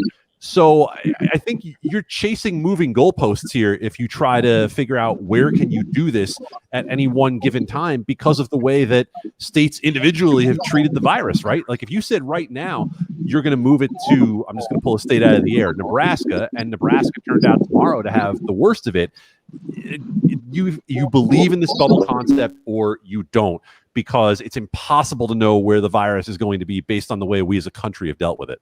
But what we do know is Florida is going to Florida, right? New York saw that they have a problem, rectified that situation, and got on the other side of it. We know Florida and Governor Ron DeSantis to not really give a shit about any of that. Riverboat Ron. It's Riverboat Ron from here forward. Get it right. Come on now. Sorry. Riverboat. Apologies, Mr. DeSantis. I'm just saying. I mean, it's predictable in the sense that you know that they're not going to be New York by July, 24th or 18th or whatever the hell it's going to be, right? They're not taking the measures to get on the other side of it. They're still being callous. I'm talking about Ron DeSantis. They're still denying. They're still not taking the proper precautions. So you've got to be worried if you're Adam Silver, because Florida is just going to do what Florida's always done, which is be stupid. But I agree with you, but I don't think Adam Silver figured out today who Ron DeSantis is and the chances that Florida was taking. You knew this from the beginning. Anywhere that was thinking about safety was not going to take this bubble from day one. I'll agree with you on that. The craziest part is that us in Nevada are not even close to Florida, and we lost the NHL. Like the NHL is like, yeah, Nevada, you're getting out of control. We got to have an interview, though. So is it done? It looks that way. Oh boy. Yeah. Oh boy. It's not done. And Mike Pritchard today was like, let's be glass half full. When it's official, the NHL is gone. I am gonna blow a fucking gasket on the air. You anti-masking assholes. You just blew it for us. And guess what? Of all the guys on this screen right now, who's not the hockey guy? You. Me. But anyway, if we freaking lose the NHL, you scumbags. That's what 153% jump in cases will do to you. I think I saw somewhere that Bettman saw Arash's video. No. And was like, oh, we can't do this. You would be excited to blame it on Arash. Oh my God! If we lose it, Arash is on that day. Son of a bitch, Arash. Not as well. But I mean, think of like I'm saying, Nevada is nowhere close to Florida. It's nowhere close to that bad. Yep. And yet the NHL is like, yeah, we can't do this. Yep. Look at how mad McKinnell looks right now. He's so frustrated. By the way, is this accurate? Was this over the weekend? This over the weekend at the Link Pool? Yep. After all we've been through with the mask stuff, telling casinos, come on, we can't have images like this going out. We can't have another Cosmopolitan video like Arash with 20 million views. And this is the mini pool at the Link and what it looked like. Yeah, I'm doing it by chair. And if you notice, like they have signs everywhere, and the chairs are actually spread out. Like they wanted people to spread out. Yeah. But then they're just like, screw it, we're going in the pool and we're all going to pack in together. Just stop. Also, if you pack into the Link pool, just understand what you're really doing is packing into the Imperial Palace pool. And if you're willing to pack into the Imperial Palace pool, you were fine with germs long before the pandemic. Well, you're probably immune. Herd immunity was achieved at the Imperial Palace in 1983. Yeah. That's why we all haven't gotten coronavirus, because we all frequented the Imperial Palace at different points in our life. Shout out to the dealer-tainers. Imperial Palace, the only place I've lost $1,000 hand of blackjack, and it happened on my 21st birthday. Never in my life thought about going that high ever again. Holds a special place in my heart. I agree. Arash is enemy number. No more Mr. Vegas. I actually, you know what? The funny thing is, I'll run this by you, Candy, because you consider yourself a journalist, and you are, and Adam Hill is. I think McKinnell and I would say we're more entertainers than journalists, but I don't want to speak for McKinnell. I actually asked Arash when he was posting that video of the Cosmopolitan, did he take a couple of seconds to think about it, what the impact of the video could be? Because I'll tell you, and I said this on the air, when I sent out June 4th pictures from downtown, I actually did think about it. And then I sent it out, But I 100% thought, like, man, this is not going to be a good look. And I shouldn't do that as a journalist, but I love Vegas. I don't want to see this get destroyed. Now we're going to get freaking rolled, and we're going to lose the NHL. My God. I think if you're a journalist, you always have that thought. Any good journalist, and Adam will tell you this the same as I would. Any good journalist is reporting 20 or 25% of what they know about anything in the world. They're holding a whole bunch of stuff back. But you see something like that, and that's not only journalism, that's public interest. Yeah. I would hope anybody who saw that would post that video to say, hey, you know the nice things that you're excited to have back? If you treat them like this, you're going to freaking lose them again. And to the point, Sean right there that says, I work at Cosmo, the video was devastating. No, Sean, the video wasn't devastating. Your lack of leadership with the Cosmopolitan and their inability to plan for the inevitable opening again, that was what was devastating. There's now reports from Adams Review Journal and other papers across the city that there are multiple employees at Cosmo that are infected, and they're not talking about it, and it's this big secret. That is on the casino. That is not on Arash's video. Now, I think you do, and Steve, you did this when you went out to downtown. I think it is, if you are going to essentially dabble in, and I want to be careful with this phrasing because I don't think it's entirely the case, but fear porn, if you're going to go out and know that video is going to draw, because you know it's fucking dumb. Like when Arash sat in that hallway at the Cosmo or in that floor space and he was filming that, he knew that looked bad. And that's okay because it was bad. It wasn't like, I'm not saying it was manipulated. I'm just saying tell the whole story. So, Steve, when you went out to downtown and you did show a couple packed photos, you did also show other casinos that were completely empty and other shops were completely empty. And that is the whole story because, yes, I've went out at times where, it was like, should I have been out? Or, the night before we closed, a couple days after we opened, Memorial Day, right?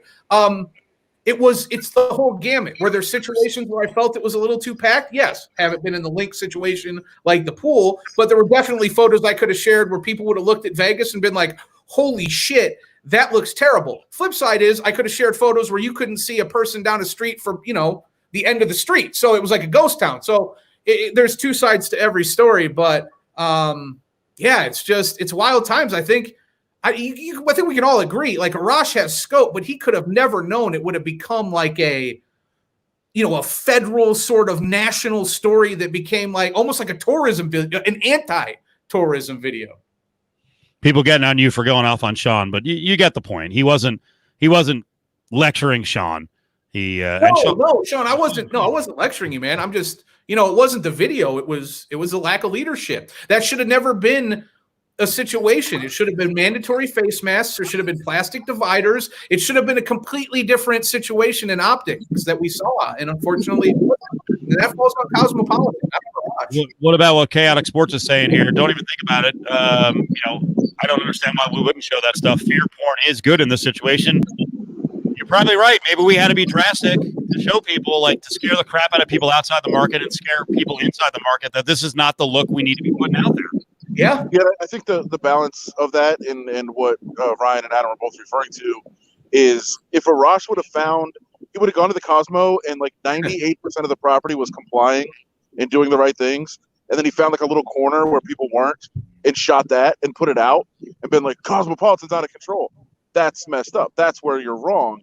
But what he did is kind of walked around the whole property. He did a video just kind of walking around everywhere and just showed the whole gamut of what was going on. And that's much more fair. Brady's not buying it. Brady's not buying it. Arash is the jester of Vegas. He's anti-Vegas. He is more anti-Vegas than Ramona Shelburne, who's been cracking on us left and right.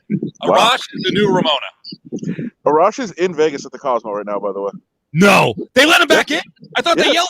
I thought they were mad at him. No, he's back in. Unbelievable. No shame. This son of a bitch. No shame. In the end, it was all publicity is good publicity, right? Yeah. There's probably a lot of anti-maskers that love it. God, I'm sad about the NHL. I really am. So you think we're done? Yeah. I think it's Toronto at Edmonton, and actually it looks like Vancouver might be back in the mix a little bit, but might be two Canadian cities. Man. So guess what? They have leadership, and they figured out how to handle this. So how much blame, Candy, how much blame do you put on Sisolak, or is he in a bad position? Blaming Sisolak would be a tough one for me there. He can't walk down to the casinos and put masks on everybody. Like the casinos have to take some level of ownership of this and say, we didn't do this the way that we needed to. Why didn't we do mandatory masks from the get-go? Because casino industry was too powerful. Yep. That's it. They don't if you're going to open the, in theory, if you're going to open the casinos, you don't want to do it that way, right? You don't want to do it in a way that makes people feel like they're still part of the pandemic. Well, here you go. You found out what happens when you don't. I think you could make the argument that the video without masks was less devastating if Arash would have shared a video with a bunch of masks, because I think the people that were hesitant about coming here anyway, like, they weren't going to see a bunch of masks on the floor and be like, well, okay, now I'm going to go to Vegas. So they're doing it the right way. Now I'm going to go to Vegas. I really don't think that was the case. The flip side of that is you show a warm, welcoming, albeit batshit insane reality where people are on a casino floor without masks. You just dog whistled and you just tipped to the cap to a bunch of people in America that don't care about masks, that aren't fearful of masks. I feel like, hey, those are my people. Vegas is speaking to me. I'm booking my ticket tomorrow. And I know this is the case because, again, I have a buddy flying in Thursday from Indiana, and he's coming in for 4th of July weekend. And I guarantee you that video and others like it helped get him here. Bad for us, for the people who don't want people here, right?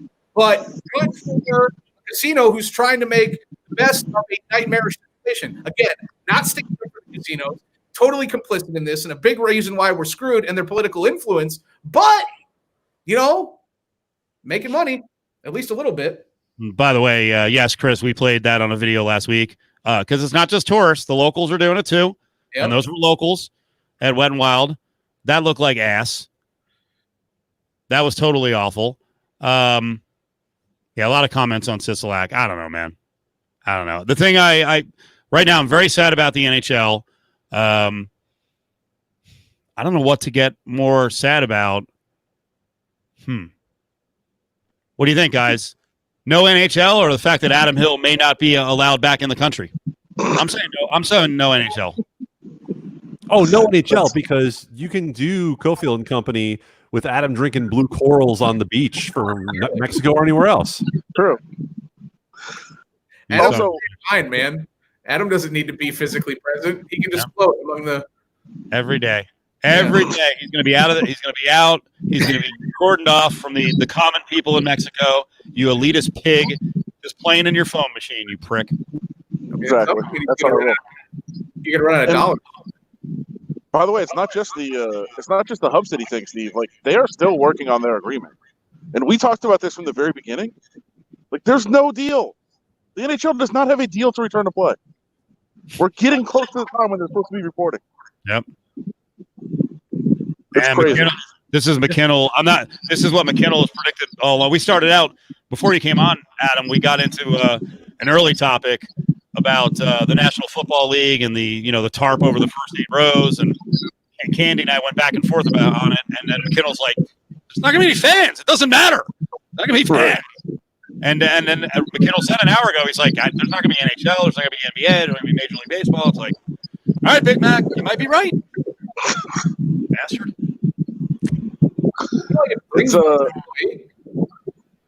It's not looking great for anybody. Yeah.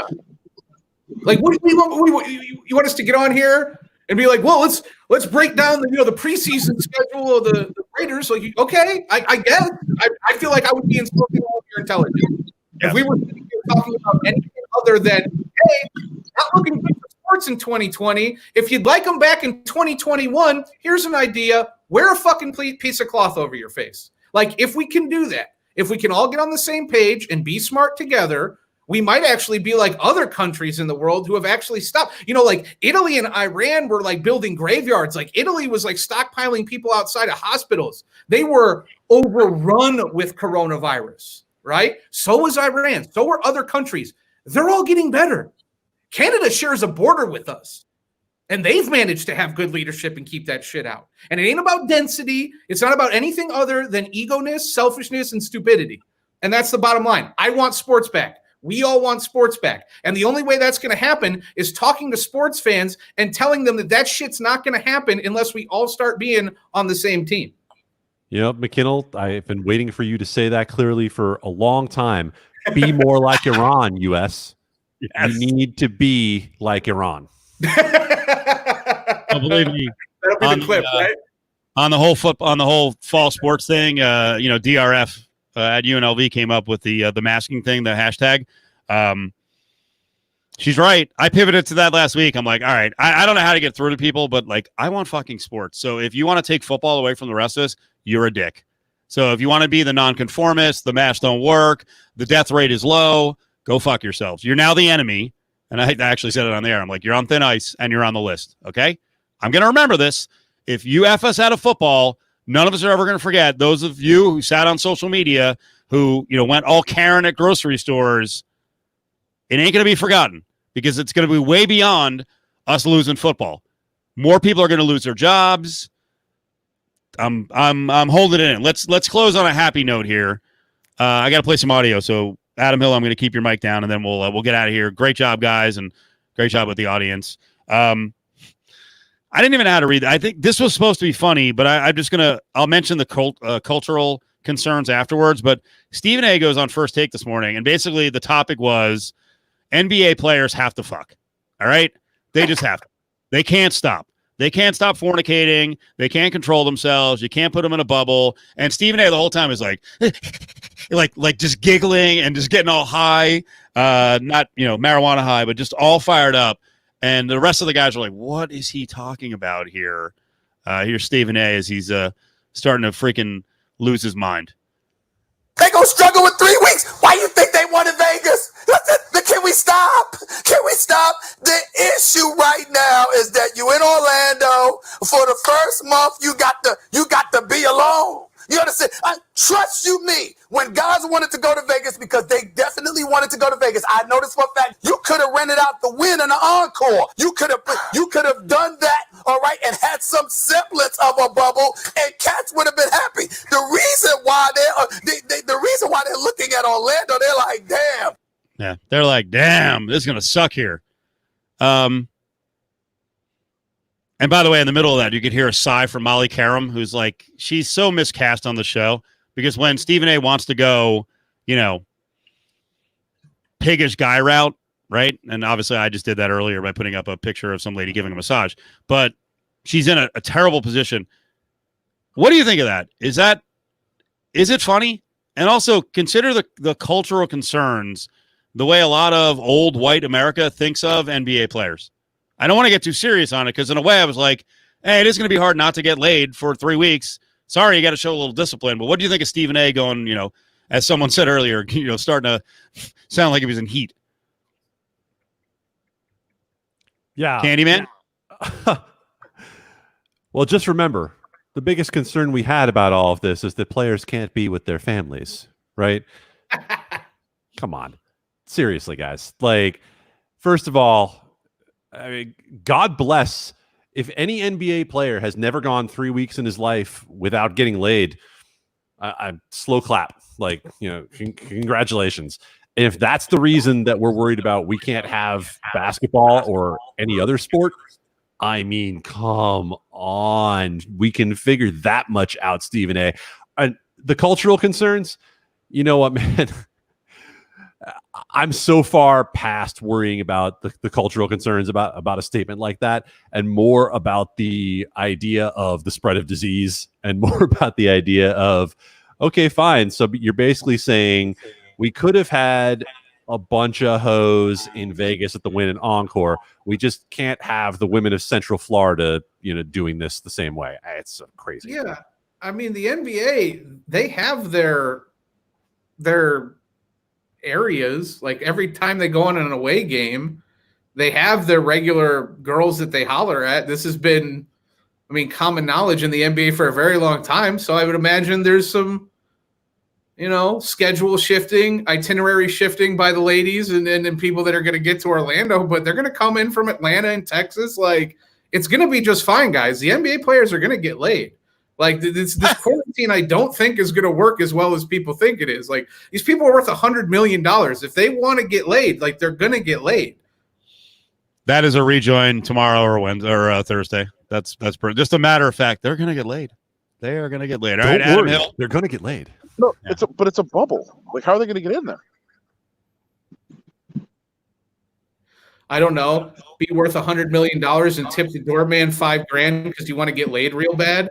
I'm assuming they're going to have security, not average doormen. Okay, so I got $5,000 for everybody. You bring dollars and fives and tens to Mexico. Insert NBA player name here brings 150,000. Extraordinary, circumstances and times call for extraordinary measures. They're going to make sure this pandemic. Listen. I don't think the access or the availability of the girls is the issue. It's getting them on and off the property if they're not allowed to go on and off the property, and how they're going to figure that part of it out. Because what percentage of girls in Florida have it? You're going to bring it into the bubble? Well, here's security. Here's $5,000 for you, security guard 1. Here's $5,000 for you, security guard 2. Here's $5,000 for you, security guard 3. I'll give you another $5,000 next week. You look the other way. Right, and then they bring a girl with Rona in, and the whole season is shut down. Yeah, okay, but it doesn't negate the fact that someone's thing. It's not going to be shut down. It's not going to be shut down. That's the thing. A few cases are not going to shut this whole thing down. That's true. Right. I'm saying we're basically already accepting the fact that a test rate 8, 9, 10%, and we're still going to try to make a season happen here. Right, but if a whole team got it, aren't they out? I don't want to get into the implication of if a whole team got it and as to how they got it, but yeah, I think the idea is that you would figure it out quicker than that. I just think if they bring one girl in that has it and one guy from the team gets it, and then all of his teammates have it, then they're just out. Well, Rudy Gobert had it and all of his teammates didn't get it. Like, we know one of his teammates got it. So right. The best. What if they staff up with new housekeeping, Adam Hill? Okay, I guess you could do that, but I also don't know how they're working that, because I thought some of the employees were going to have to be in the bubble. That was part of the plan in Vegas that they were talking about, that the workers wouldn't be able to go home. No, I think what I read was that some were going to be quarantined at different levels than others in terms of employees, but that there was literally no way to make a bubble without allowing some people outside of it. Well, Adam Silver's going in and out, so he said that today. Is it because he needs to get laid?